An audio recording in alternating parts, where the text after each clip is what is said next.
От пациента. Пациент в Турции упал и под мышкой напоролся на штырь 5 см.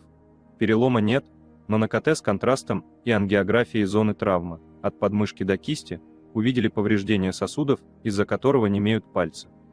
Сейчас находится в сердечно-сосудистом отделении, стоит вопрос об операции. Консультативное заключение по представленным КТ-томограммам пациента 43 лет, дата исследования 26 ноября 2024 года. Область исследования, КТ-ангиография правой верхней конечности, нативная фаза сканирования не представлена, что снизило информативность исследования и затруднило трактовку его результатов.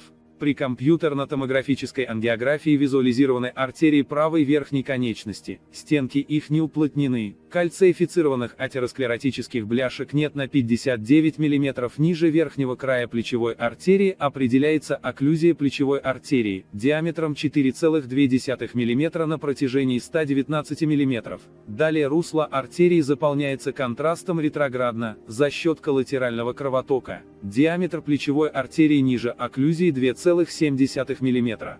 Просвет артериального русла заполнен тромботическими массами плотностью до плюс 106 Ху в артериальную фазу сканирования.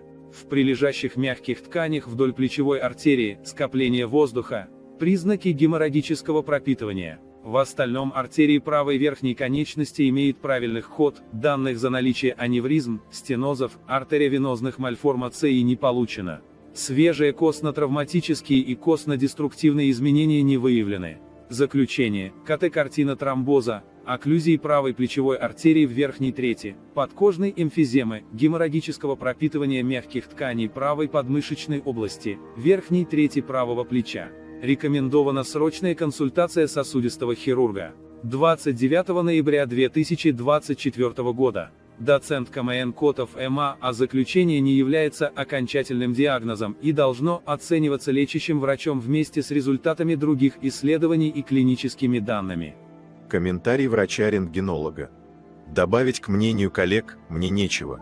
Есть повреждение в верхней трети правой плечевой артерии, тромбоз ее. Также в прилежащих мягких тканях воздух, гематома. Тут нужна срочная операция. Без нее нормального кровоснабжения руки не будет, начнется атрофия мышц.